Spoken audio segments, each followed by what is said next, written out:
Good evening, नमस्कार। आपका स्वागत बियॉन्ड द हेडलाइंस, जहां हम बात करते हैं हेडलाइन से परे और बात करते हैं खबर की तह तक जाकर। तो मेरे साथ पवन शर्मा होंगे आज। तो शुरुआत करते हैं। सबसे पहले आपको बता दें आज की सुर्खियां क्या हैं। तो सुर्खियां आज की रहेंगी, अपनी ही पार्टी के एक सांसद ने उमर अब्दुल्ला के घर के बाहर किया प्रदर्शन। उसके बाद उमर अब्दुल्ला से बैठक भी हुई। सरकार ने 6 महीने की मोहलत मांगी रिजर्वेशन पर, मगर प्रोटेस्टर्स ने 3 महीने का ही समय दिया है। वहीं दूसरी ओर जम्मू में सीजन की पहली बारिश, स्नोफॉल भी हुई ऊपरी इलाकों में और साथ ही साथ टूरिस्ट्स के चेहरे भी खिले। किसान भी कहीं ना कहीं शांत हुए, जो लगातार फसलों पे कोहरे और धुंध की छाया पड़ रही थी। वहीं दूसरी ओर कांग्रेस ने चौथी बरसी पर अपने पूर्व सांसद मदन लाल शर्मा को किया याद और स्नोफॉल का असर रास्तों पर मुगल रोड बर्फबारी के चलते बंद हुआ। तो शुरुआत सबसे पहले नेशनल कॉन्फ्रेंस के कश्मीर के श्रीनगर से सांसद आगा सैयद रूहुल्ला मेहदी, उन्होंने मुख्यमंत्री उमर अब्दुल्ला, जो उन्हीं की पार्टी के हैं, उनके घर के बाहर आज प्रदर्शन किया रिजर्वेशन पॉलिसी को लेकर।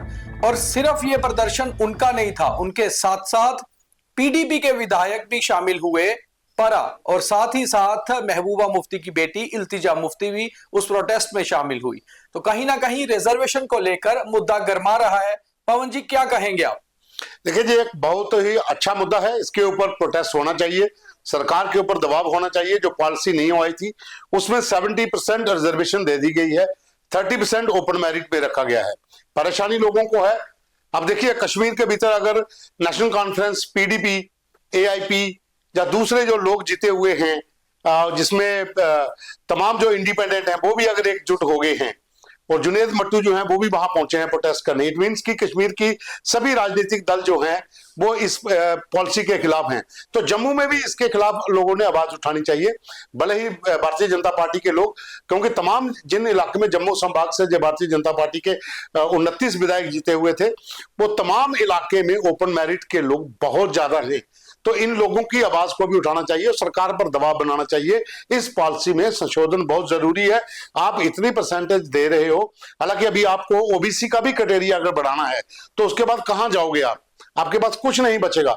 तो ओपन मेरिट के जो लोग हैं वो परेशान हैं और ये आवाज जो उठी है, इस आवाज को आगे तक ले जाना है और सब लोगों को एकजुट होकर सरकार की इस पॉलिसी के खिलाफ बाहर आना पड़ेगा। तो देखना यह होगा कि रिजर्वेशन पॉलिसी पर क्या जम्मू से भी कोई आवाज उठती है। और ऐसा हिस्ट्री में पहली बार हुआ है कि जिनकी जम्मू कश्मीर में सरकार है, उन्हीं की पार्टी के सांसद मुख्यमंत्री के घर के बाहर प्रदर्शन कर रहे हैं और साथ में शामिल हो रहे हैं ऑपोजिशन के लीडर भी। पवन जी, वाहिद परा, पीडीपी के विधायक, और इल्तिजा मुफ्ती, ये भी प्रोटेस्ट में शामिल थे। तो कहीं ना कहीं पीडीपी अपनी आहुति भी डाल रही है इस मुद्दे में। बिल्कुल, मैंने कहा ना कि इस मुद्दे को लेकर कश्मीर के तमाम राजनीतिक दल जो हैं, जिसमें जो इस समय नेशनल कॉन्फ्रेंस की सरकार है, हालांकि कांग्रेस का इसके ऊपर कोई स्पष्ट रुख अभी तक देखने को नहीं मिला है, लेकिन पीडीपी के 2 वहां पर लोग पहुंचे, एआईपी के लोग वहां पहुंचे, या दूसरे कोई और जो इंडिपेंडेंट जीता था वो वहां पर पहुंचे। तो कहीं ना कहीं ये दिखता है कि कांग्रेस को और बीजेपी को बाहर रखें तो तमाम राजनीतिक दल जो है वो इस पॉलिसी के खिलाफ हैं। और मुख्यमंत्री उमर अब्दुल्ला, जो इस समय जेके के मुख्यमंत्री हैं, उन्होंने अगर कहा कि 6 महीने का मुझे समय दीजिए, प्रदर्शनकारी कर रहे हैं 3 महीने के भीतर करिए, लेकिन मुझे लगता है कि इसके ऊपर 6 महीने का समय बहुत ज्यादा है।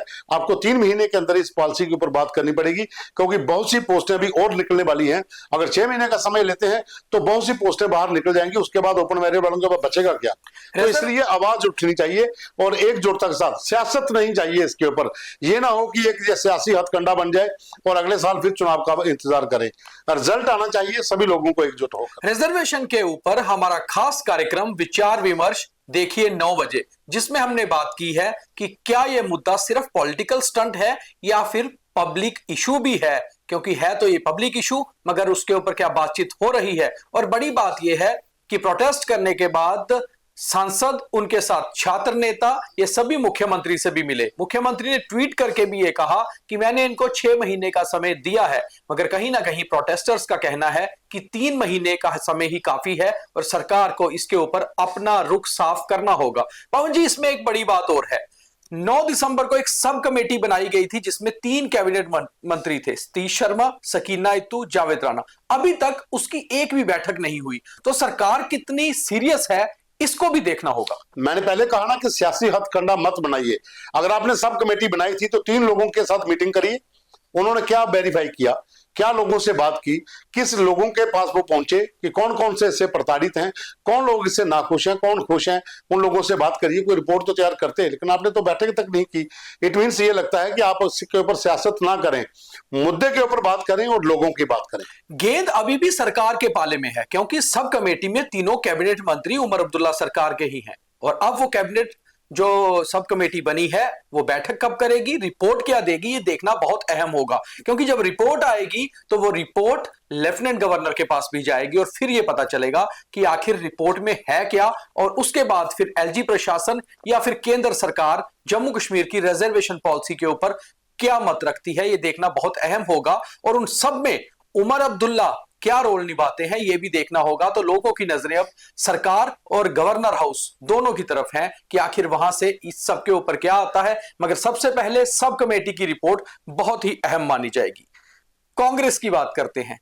कांग्रेस की बात हम हर रोज करते हैं प्रदर्शनों को लेकर कि कांग्रेस राष्ट्रीय मुद्दों पर जम्मू कश्मीर में प्रदर्शन करती है और यहां के मुद्दे नहीं उठाती। और आज कांग्रेस ने फिर एक नई चीज की।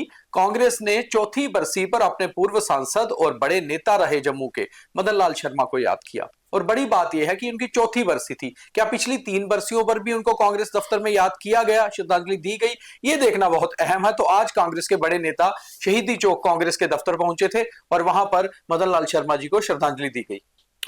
देर आए दुरुस्त आए।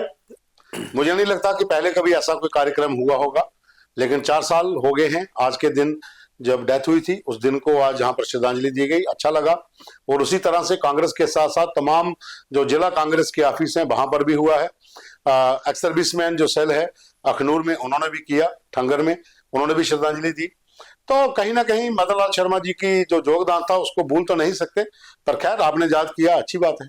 लेफ्टिनेंट गवर्नर मनोज सिन्हा जम्मू में ही थे, एक कार्यक्रम में शामिल हुए, Indira Gandhi national centre for arts का इनॉग्रेशन किया और साथ ही साथ ये भी कहा कि ऐसे सेंटर्स आर्ट और कल्चर को आगे बढ़ाने में बहुत अहम भूमिका निभाएंगे।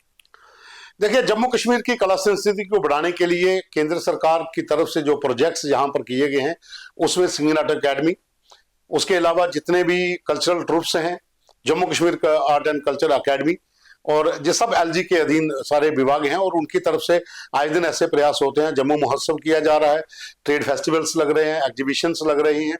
लेकिन सही तौर पर अगर कहा जाए तो अपनी कला संस्कृति, अपनी धरोहरों को संजोने के लिए लोकल्स जो ग्रुप्स हैं जो ऐड लेते हैं सरकार से, उनको भी सरकार के साथ मिलकर इस तरह के कार्यक्रम करने चाहिए ताकि प्रिजर्व किया जा सके अपने कल्चर को, अपनी भाषा को, अपनी संस्कृति को, और संजोया जा सके सुनहरे अक्षरों में, ताकि आने वाली पीढ़ी को पता चले कि यहाँ की धरोहर क्या थी, जहाँ की संस्कृति क्या थी। लेफ्टिनेंट गवर्नर साहब के एड्रेस पर सबकी नजर थी कि शायद वह रिजर्वेशन पॉलिसी या कश्मीर में हो रहे प्रदर्शन पे कुछ बोले या फिर कटरा जिन्होंने वहां पर संघर्ष समिति ने समय दिया था 23 दिसंबर तक उस पर कुछ बोले। मगर एलजी साहब फिलहाल इन मुद्दों पर कुछ खास नहीं बोल रहे और चुप हैं।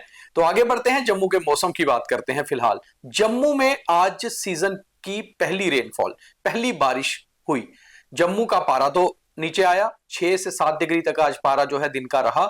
मगर कहीं ना कहीं ऊपरी इलाकों में भदरवा, पत्नीटॉप में पहली बर्फबारी होने से सैलानियों के चेहरे भी खिल गए और साथ ही साथ कहीं ना कहीं जो स्थानीय लोग हैं उनके चेहरे भी खिल गए, क्योंकि बहुत लंबे समय का ड्राई स्पेल खत्म हुआ। बिल्कुल बारिश का इंतजार सब लोग कर रहे थे। हालांकि शुरुआत हुई है, भले ही हल्की बारिश हो, लेकिन फिर भी जो जितनी भी हुई है ये भी अच्छी थी सेहत के लिए भी, लेकिन किसानों के लिए चलो अभी और ज्यादा बारिश की जरूरत है। और इस समय जो मौसम बना हुआ है, मुझे लगता है कि रात को हो सकता है बारिश हो, लेकिन पत्नीटॉप भद्रवा में जो हल्का स्नोफॉल शुरू हुआ है, रात को और ज्यादा भी हो सकता है। मौसम आहिस्ता आहिस्ता ठंडा हो रहा है। जो चिल्लिंग कला चल रही है कश्मीर में, उसका असर जम्मू में भी देखने को मिल रहा है। ठिठुरन जो थी वो बढ़ती जा रही है, लेकिन अगर बारिश होती है तो थोड़ा बहुत उस सर्दी से फर्क पड़ेगा जो खुश्क होती है, जो सेहत को खराब करती है। वहीं दूसरी ओर जब भी जम्मू कश्मीर में बारिश या बर्फबारी होती है उससे कहीं ना कहीं परेशानियां भी बढ़ती हैं, रास्तों पर असर पड़ता है और मुगल रोड पहली स्नोफॉल से ही बंद हो गया है। देखिए, मूल रोड जो है एक अल्टरनेटिव रूट है जम्मू कश्मीर के लिए, और राजौरी पुंछ के लोगों के लिए बहुत अच्छा है कि उनको बाया जम्मू नहीं जाना पड़ता, उस इलाके से जाना पड़ता है। और पीर की गली के पास का जितना भी इलाका है वो थोड़ा रिस्की जोन है, वहां पर फिसलन हो जाती है, कई बार एक्सीडेंट्स होते हैं, और स्नोफॉल जब होता है तो उस इलाके में बहुत ज्यादा होता है। और वहां से यात्रियों को रेस्क्यू करने के लिए आर्मी, बीएसएफ या जितने भी फोर्सेस के लोग वहां पर हैं वो डिप्लॉयमेंट तो रहती है, लेकिन रिस्क रहता है। इसलिए मौसम का बिगड़ता जो मिजाज है उसको देखते ही फिलहाल उसको बंद कर देते हैं, ताकि क्लियरेंस करके उसके बाद फिर से खोला जा सके। मौसम विभाग का कहना है कि आने वाले दिनों में सर्दी और बढ़ेगी, बर्फबारी और बारिश भी अभी कुछ दिनों में हो सकती है। और सबसे बड़ी बात यह है कि कहीं न कहीं क्रिसमस और 31 दिसंबर, इन दोनों जो बड़े त्योहार होते हैं सेलिब्रेशंस को लेकर, इसको मनाने के लिए बड़ी संख्या में टूरिस्ट पहुंचते हैं। तो टूरिज्म विभाग काफी बड़ी संख्या में इस बार कई सारे आयोजन भी कर रहा है ताकि टूरिस्ट्स को यहां पर अच्छी सुविधाएं दी जा सके। तो टूरिज्म सीजन के लिए जम्मू कश्मीर के हिसाब से ये मौसम इस बार बहुत सही जा रहा है। हाँ बिल्कुल, देखिए टूरिज्म जो है वो जम्मू कश्मीर का एक रिसोर्सेस का बैकबोन है, और उसको बढ़ाने के लिए आपको इस तरह के कार्यक्रम करने पड़ेंगे, चाहे भद्रवाह हो, चाहे पत्नीटॉप हो, या कश्मीर के इलाके हो। वहां पर जब स्नोफॉल होता है तो कार्यक्रम आयोजित होते हैं, लोग बाहर से आते हैं। लेकिन माता वैष्णो देवी के आधार शिविर में भी रोजाना 20 से 25,000 श्रद्धालु पहुंचते हैं, और खास करके इन दिनों में अभी अगले 5-7 दिन बहुत ज्यादा श्रद्धालु जहां पहुंचेंगे। लेकिन आज 23 तारीख है, अभी तक कोई फैसला नहीं हुआ है, लेकिन मुझे लग रहा है कि माता वैष्णो देवी संघर्ष समिति जो है हो सकता है कल से फिर कटड़ा बंद कर दे, श्रद्धालुओं के लिए फिर वहां पर परेशानी हो सकती है। तो कुल मिलाकर आपको हमारे कार्यक्रम कैसे लगते हैं? खास तौर पे बियॉन्ड द हेडलाइंस के ऊपर अपने विचार जरूर रखिए, क्योंकि आप लोगों के कहने पे ही हमने नाम भी बदला और अपना रूप भी।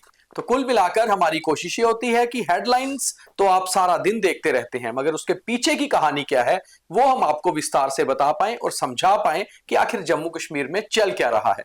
तो हमारे कार्यक्रम देखते रहिए, लाइक, फॉलो, शेयर जरूर करिए, और 9 बजे खास कार्यक्रम विचार विमर्श जरूर देखिए। डिटेल में हम किसी ना किसी मुद्दे पर आपसे जरूर रूबरू होते हैं। बहुत धन्यवाद।